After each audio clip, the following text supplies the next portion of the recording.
Ini juga karena skill, knowledge bisa belajar. Yang berikutnya adalah mentoring.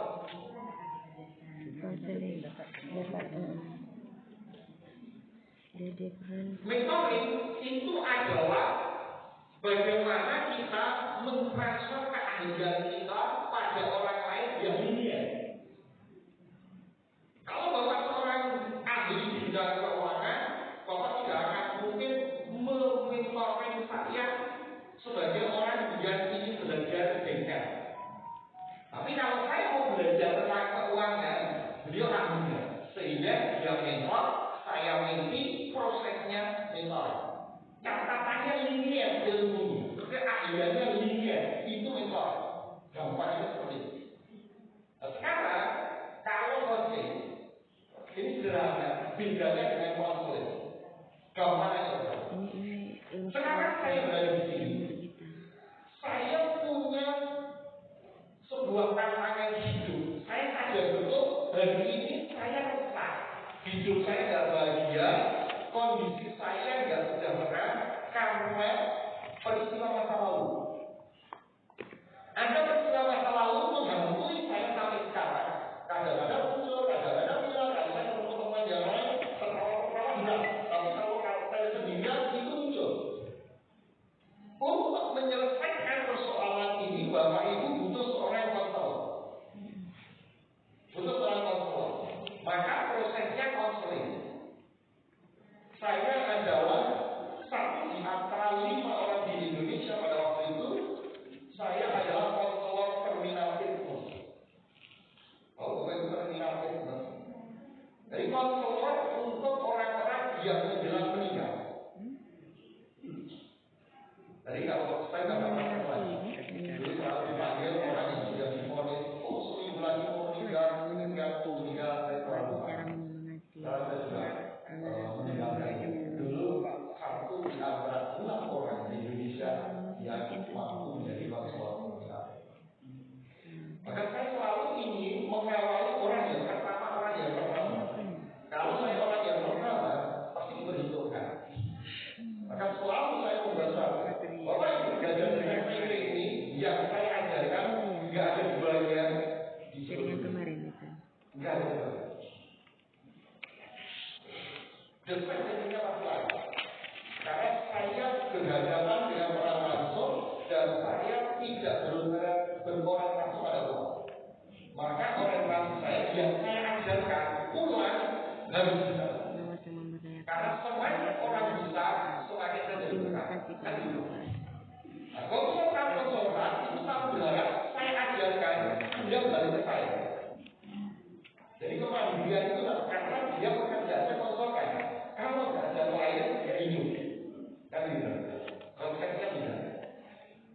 Maka mau saya katakan, Bapak Ibu kalau sekarang sadar hari ini.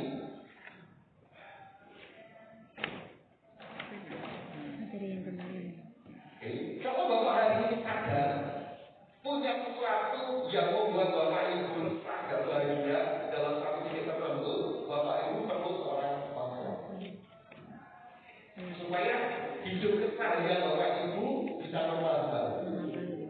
Yang kedua, kalau sekarang Bapak Ibu sadar punya tujuan di masa depan, mau beli rumah, mau jadi pejabat, mau sekolah S3, mau apapun tak terkecuali.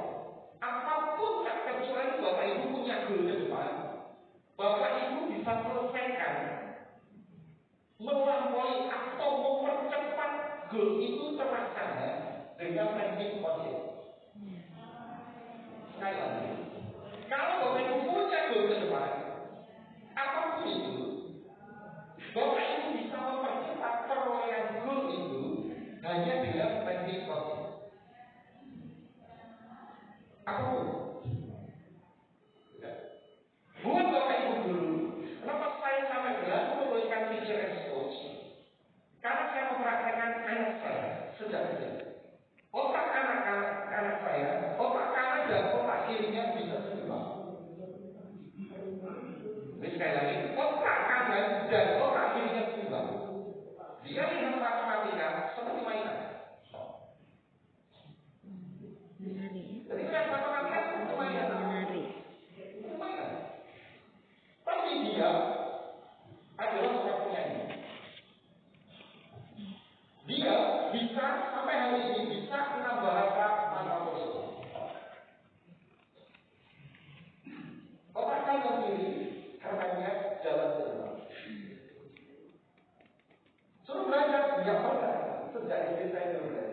rasional coaching, kamu inginnya apa, kemudian saya coaching, kamu dapat.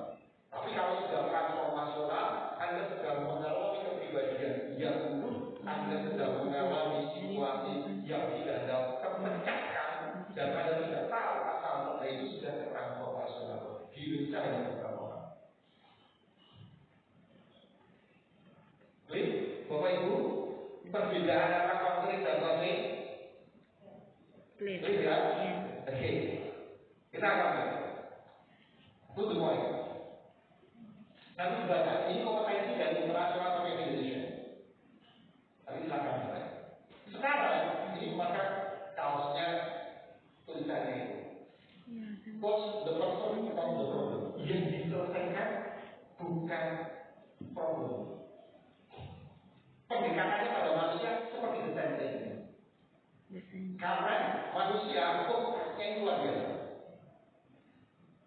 Filosofinya pertama truthfulness. Yang penting Bapak Ibu jujur. Yang penting Bapak Ibu selalu pegang kebenaran.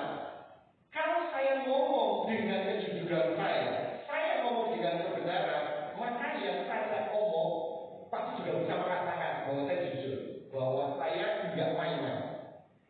Karena dia rasakan ada frekuensi yang ada dalam otak saya akan selaras dengan frekuensi otak si klien.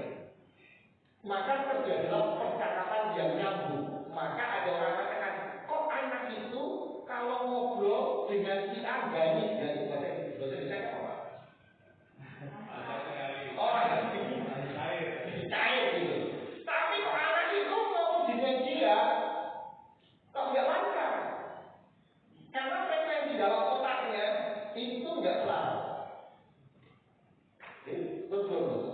Yang kedua adalah responsibility, tanggung jawab. Ceritanya coaching itu begini, Bapak Ibu. Coaching itu pertama kali muncul di sebuah negara Bulgaria. Namanya Coach, KOIS. Itu sebuah desa. Desa itu penghasil gerobak. Gerobak dorong itu dipakai untuk memindahkan jerami dari ladang atau sawah menuju ke gudang.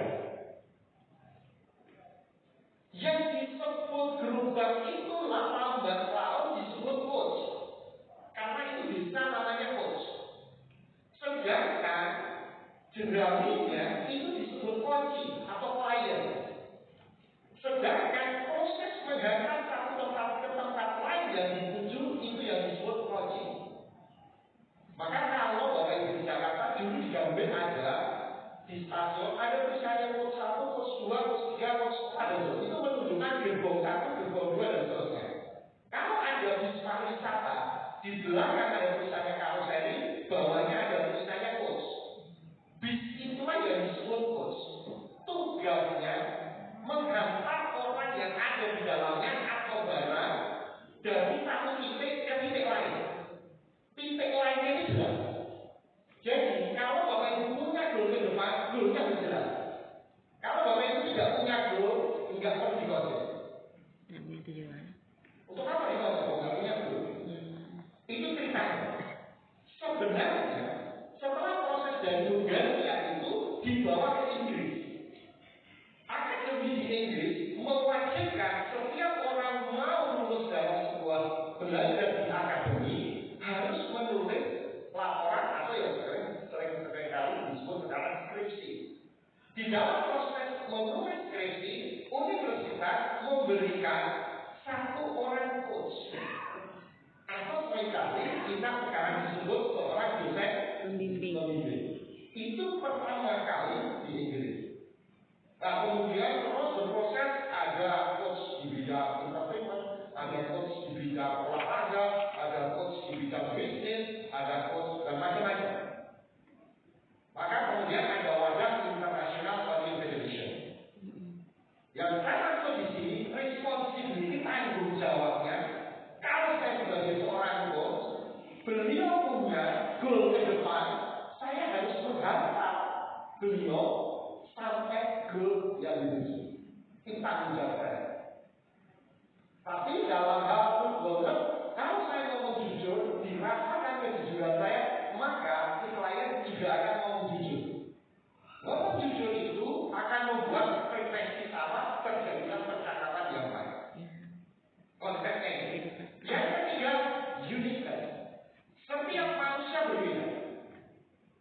ini yang tidak mudah buat para guru. Kalau sekarang saya mau melakukan atau mengcoach beliau, sebelum saya ketemu beliau, dia sudah ngomong Pak Pram, dia itu orangnya begini-begini, dia ngomong Pak Pram itu tipenya orang begini. Kalau saya mendengarkan dan memakai informasi ketemu beliau, maka dia tidak unik lagi di depan saya. Karena saya sudah memiliki sertifikasi terhadap orang di depan saya berdasarkan informasi. Itu di dalam konteks harus dihilangkan. Kalau itu terjadi, maka psikos itu pikirannya tersesat.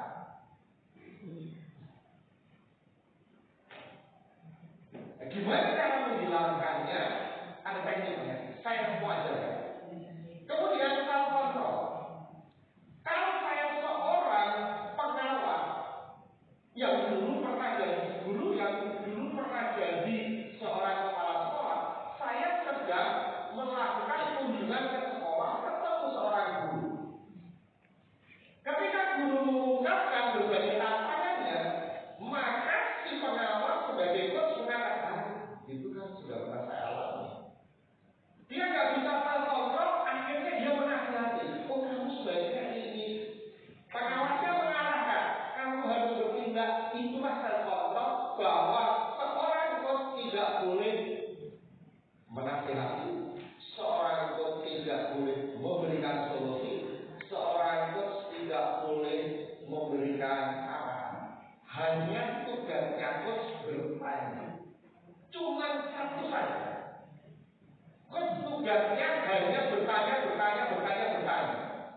Karena otak klien itu ada jawabannya semua. Sebenarnya kan hanya bertanya, dibayar masalah. Hanya bertanya kok. Gak perlu istilah apa-apa. Maka kalau saya coaching, di mana kok? Biasanya di kafe, ketemu di kafe. Kalau konseling, saya harus suara tertutup seringkali, kan gitu kan? Karena ada tangis dan deru. Makasih ya aku ngomong kemarin yang mau disampaikan. Oke, adalah membuat orang lebih bahagia. Maka saya tinggalkan keahlian saya konseling. Jadi, kemudian yang terakhir adalah timeline, waktu. Di dalam bahasa Yunani ada 3 waktu.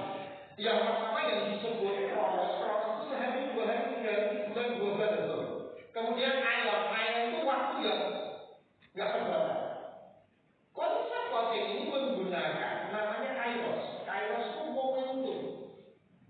Jadi kalau dia sudah ngomong, saya harus tahu momentum seperti apa. Momentumnya kapan? Saya harus bertanya. Momentumnya kapan? Saya harus menggunakan insting saya. Momentum kapan? Saya harus men-challenge dia untuk menentukan timeline atau jadwal yang harus dia lakukan. Nah, momentum itu harus diketahui seorang coach. Caranya gimana? Caranya hanya dengan mendengarkan. Kalau kita tidak mendengarkan apa yang disebut active listening, maka kita tidak tahu cara berpikir si klien. Ya. Itulah kesulitan Bapak Ibu guru, kesulitan dunia pendidikan karena tidak memiliki yang disebut active listening. Karena banyak ngomong. Active listening itu penting. Present active listening itu penting di dalam proses. Sekarang, gimana caranya Bapak Ibu bisa memahami orang di depannya unik dan Bapak Ibu bisa self control? Saya akan ajarkan. Jadi saya akan ajarkan shortcut singkat. Kalau Bapak Ibu bisa nangkep dan baca bukunya, nanti bisa dipraktekkan. Karena waktunya cuma 4 jam. Sekarang Bapak Ibu silakan bergerak berhadapan dengan ramai. Saya kasih contoh. Saya kasihkan contoh Bapak Ibu. Yang namanya berhadapan mestinya Bapak Ibu. Saya kasihkan contoh.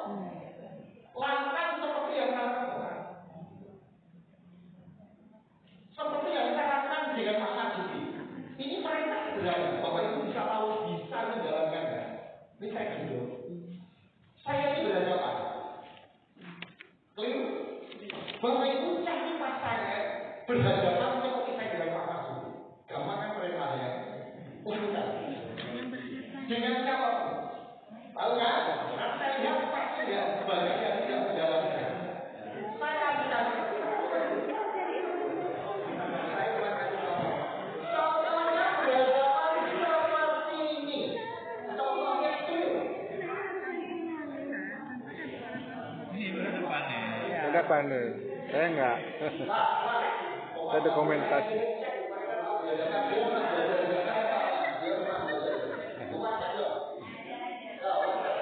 Berhadapan seperti ini.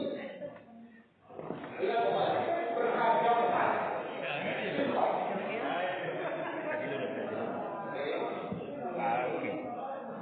Tolong jangan terlalu dekat karena kalau bukannya nanti malah Bapak Ibu bisa ketendang.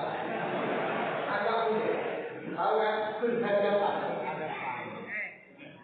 Ini. Agak berhadapan. Contoh berhadapan. Duduk berhadapan. Oke. Saya coba. Berhadapan. Ini sederhana saya kasih contoh. Semua alatnya diletakkan di bawah itu. Semua alat peralatan itu. Masa itu.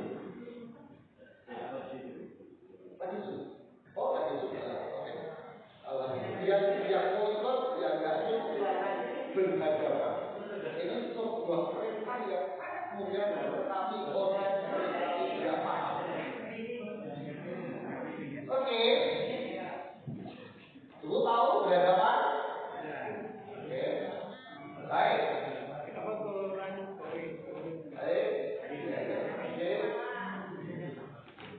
Oke.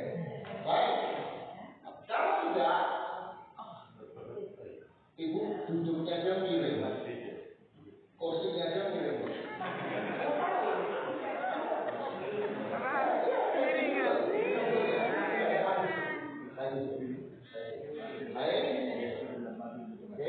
Sudah. Sekarang juga Bapak Ibu sederhana, tidak ada suara apapun. Bapak Ibu hanya melihat orang yang hitam. Hanya melihat. Dia